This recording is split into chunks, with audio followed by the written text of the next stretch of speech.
అంటే సిరిసిల్ల నియోజకవర్గం డిస్ట్రిక్ట్ నుంచి కూడా రిటైర్డ్ ఎంప్లాయీస్ ఉన్నారు. వాళ్ళతో కూడా మాట్లాడించే ప్రయత్నం చేద్దాం.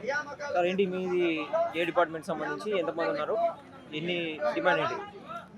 నా పేరు మల్లార పురుషోత్తం, రాజన్న సిరిసిల్ల జిల్లా రిటైర్డ్ సంఘాల అధ్యక్షుడిని. మార్చి 2024 నుండి మేము రిటైర్ అయినామండి. కేసీఆర్ 3 ఇయర్స్ పెంచడం వల్ల మాకేంటంటే మళ్ళీ మార్చి 24 నుంచి రిటైర్మెంట్ అయినాం. కానీ దాదాపు 6 మాసాలు మేము చూసినామండి. ఇంతవరకు అప్పటి వరకు మాకు ఏం రాలే. చివరికి మేము ప్రజాప్రతినిధులు కలవడం జరిగింది.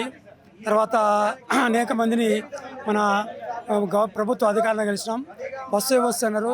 ఆఖరికి మేము ఏంటంటే సెక్రటరీకి వెళ్ళినాం. ప్రభుత్వ ప్రధాన కార్యదర్శి కలవడం జరిగింది. సీఎం బట్టి విక్రమార్క కూడా కలవడం. మీకు వస్తుంది అని చెప్పి చివరికి కోర్టులో కేసు కూడా వేసామండి. కోర్టులో కేసు దాదాపు నా తరపునే 200 పైన కేసు వేయించానండి. అయినప్పటికీ కూడా ఇంతవరకు ఏంటంటే ఎలాంటి ప్రయోజనం లేదు. తర్వాత కాంటెంప్ట్ కోర్టు కూడా ఇస్తాం. నిజానికి చెప్పాలంటే రిటైర్ అయిన తర్వాత మాకు కావాల్సిన కమ్యూటేషన్, గ్రాట్యుటీ, తర్వాత లీవ్ ఎన్కాష్మెంట్, అదే మాదిరిగా జీపీఎఫ్, జిఎస్ ఇవన్నీ కూడా దాదాపు కేవలం ఎంప్లాయీకి సంబంధించిన రావాల్సినవి అన్ని పెండింగ్ ఉన్నాయండి. ఏ ఒక్కటి కేవలం మాకు వచ్చేదంటే కేవలం పెన్షన్ మాత్రం తప్ప వేరేం వస్తుందండి. రిటైర్డ్ పెన్షన్ తప్ప. డిఏ రేట్స్ కూడా మాకు వస్తున్నాయండి. మాకు దాదాపు అది కూడా 30 వాయిదాలు వేశారు. మేము బిల్ చేసి పంపించలే కానీ ఇంతవరకు ఒక్క డిఏ కూడా మాకు రాలేదండి. ప్రస్తుత పరిస్థితి ఎట్లా ఉందంటే ఏదో కూడా గవర్నమెంట్ నుంచి మాకు వస్తలేవు.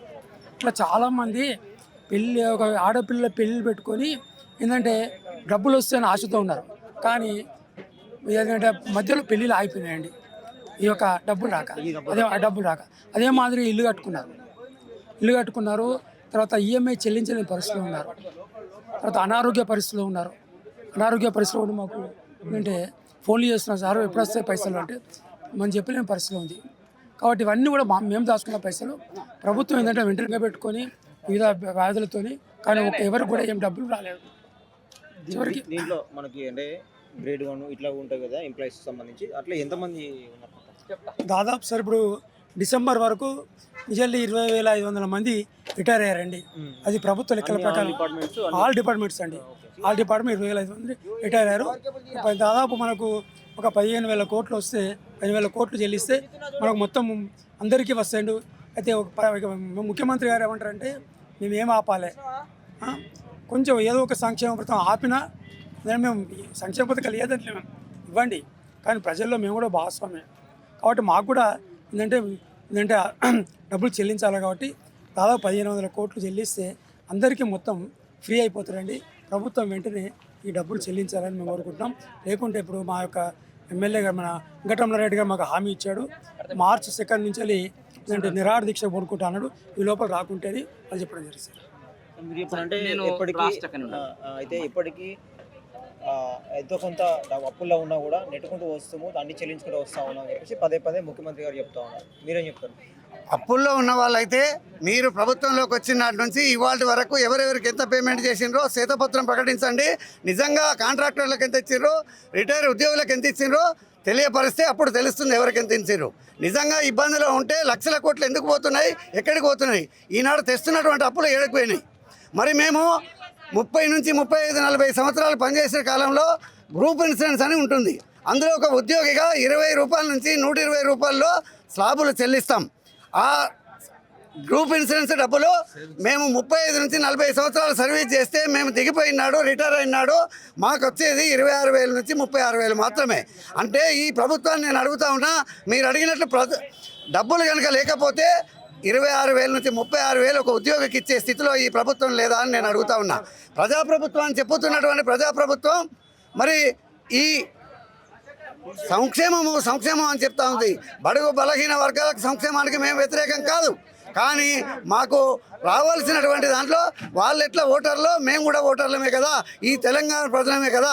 ఆంధ్రప్రదేశ్లో ఉన్ననాడు తెలంగాణ వస్తే మాకు ఈ గోసలు ఉండవని, మా పట్ల అన్నీ సవ్యంగా ఉంటాయని మేము పోరాడి తీసుకొచ్చుకుంటే సీట్లు మీకు, రోడ్ల మీద మేమా? మరి ఇది ఎంతవరకు సమంజసమని నేను ఈ ప్రభుత్వ పెద్దలను అడుగుతా ఉన్నాను. నిజానికి మీరు ఏమన్నారు ఎలక్షన్ల ముందు, మీకు రావాల్సిన అన్నీ ఇస్తాం మేమని హామీ ఇచ్చి వచ్చినారు కదా. మీరు ఇచ్చినటువంటి మేనిఫెస్టోలో ఏముందో ఒకసారి చదువుకోండి. మరి అవన్నీ తెలియకుండానే ఈ రాజ్య పరిపాలన చేయడానికి వచ్చినారా? అది తెలియకుండానే ఎందుకు ఎన్నికలకు పోయినారు? కాబట్టి మీరు ఈ మూల్యం చెల్లించాల్సి వస్తుంది. మాకు రావాల్సిన బకాయిలో మేము దాచుకున్న డబ్బులు మాత్రమే అడుగుతున్నాం. ఏం సంక్షేమం మాకు కావాలని కోరుకోవట్లేదు.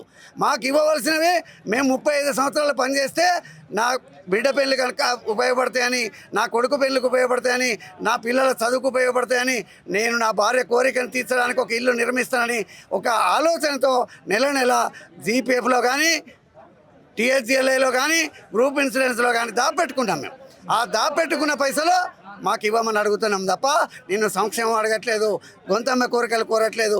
ఎందుకు మాకు రావాల్సిన డబ్బులు ఇవ్వట్లేదో నువ్వు బహిరంగంగా చర్చ పెట్టు, అప్పుడు తెలుస్తుంది. ఈ ప్రభుత్వ పెద్దలను అడుగుతా ఉన్నా. అన్న పెద్దలారా, ప్రభుత్వ పెద్దలందరి దగ్గరికి ఇంటింటికి తిరిగాం. 63 సంవత్సరాల వయసులో మేము రోడ్ల మీదకి రావాల్సిన దుస్థితి ఎందుకు వచ్చింది? మేము ఇంట్లో విశ్రాంతి తీసుకొని పుణ్యక్షేత్రాల్లో తిరిగి కాలక్షేపం చేయాల్సిన వయసులో రోడ్డు మీద పయోభారంతో చాలా ఇబ్బందుల్లో ఇవాళ భాజపా వాళ్ళు మద్దతు తెలిపితే వాళ్ళకు అండగా నిలబడతా ఉన్నాం. రేపు మీరు చేస్తే మీరు చేస్తుంటే మరి ఎందుకు మీరు ఇట్లా ద్రోహం చేస్తూ ఉన్నారు? మేము ఎందుకు వివక్ష చూపుతూ ఉన్నారు?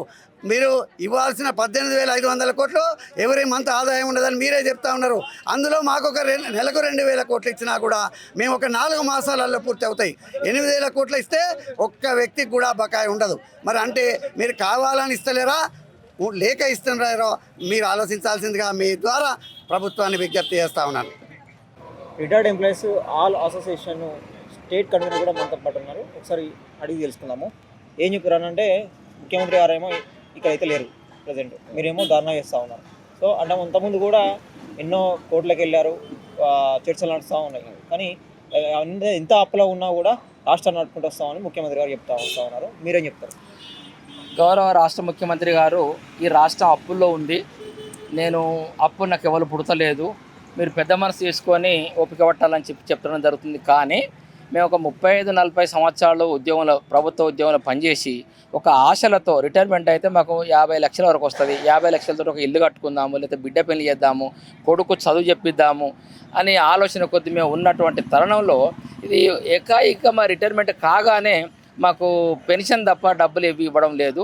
ఆ డబ్బులు ఇవ్వకపోవడం వల్ల చాలామంది మానసిక వ్యాధితోటి ఇప్పటివరకు 55 మంది చనిపోవడం జరిగింది. 22 నెలలు గడిచింది ఇప్పటివరకు. అయితే దేశం మొత్తం మీద ఏ రాష్ట్రంలో కానీ రిటైర్మెంట్ అయినటువంటి ఉద్యోగులు ఉపాధ్యాయులకు వెంటనే ఒక నెల రోజుల లోపలే బకాయిలు ఇచ్చేటువంటి సంస్కృతి మన రాజ్యాంగంలో కల్పించబడింది.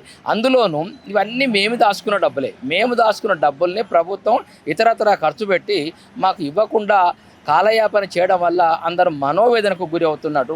మరి ప్రభుత్వాన్ని కూడా మేము డిమాండ్ చేస్తూ ఉన్నాం, మాకు రావాల్సిన డబ్బులు మాకు వెంటనే ఇవ్వాలని చెప్పి, మేము దాచుకున్న డబ్బులు మాకు వెంటనే ఇవ్వాలని చెప్పి మేము ప్రభుత్వాన్ని కోరుతా ఉన్నాం. నా పేరు Koheda Chandramouli, retired employees association Telangana రాష్ట్ర కన్వీనర్. రిటైర్డ్ ఉద్యోగస్తుల బకాయిలు చెల్లించాలని భారతీయ జనతా పార్టీ మరి వారి పక్షాన్ని పోరాటం చేస్తూ ఉన్నది. అనేక సార్లు అసెంబ్లీలో కానీ మరి అనేక వేదికల మీద రిటైర్డ్ ఎంప్లాయీస్ని ఆదుకోవాలని, వారికి ఇవ్వాల్సినటువంటి వారికి ఇవ్వాల్సినటువంటి రీఎంబర్స్మెంట్ ఇవ్వాలని, వారికి రావాల్సినటువంటి బకాయిలు చెల్లించాలని దాదాపు రాష్ట్ర ప్రభుత్వం 10,000 కోట్ల రూపాయలు రిటైర్డ్ ఎంప్లాయీస్కి బకాయి పడ్డదని, వారందరి సమస్యలు పరిష్కరించాలని భారతీయ జనతా పార్టీ అనేక సార్లు డిమాండ్ చేసింది. మరి ఈరోజు మా డిమాండ్లను వారు పెడిచేవన పెట్టడం కారణంగా ఈరోజు మేము దీక్ష ఇక్కడ చేయడం జరుగుతూ ఉన్నది. ఖచ్చితంగా మరి రిటైర్డ్ ఎంప్లాయీస్ల పక్షాన, మరి అదేవిధంగా విద్యార్థుల పక్షాన, యువత పక్షాన, నిరుద్యోగుల పక్షాన, రైతుల పక్షాన భారతీయ జనతా పార్టీ ఎప్పటికీ కూడా పోరాటం చేస్తూ ఉంటుంది. నిరంతరం వారి పక్షాన నిలబడి మేము పోరాటం చేస్తాం. ఈ రాష్ట్ర ప్రభుత్వం మెడలు వంచి ఈ సమస్యలు పరిష్కారం చేసే వరకు మేము ఈ రాష్ట్ర ప్రభుత్వం వ్యతిరేకంగా పోరాటం చేస్తాం. కాంట్రాక్ట్లు ఇవ్వడానికి డబ్బులు ఉన్నాయి కదా, మరి వీళ్ళకి ఇవ్వడానికి ఎందుకు డబ్బులు లేవు?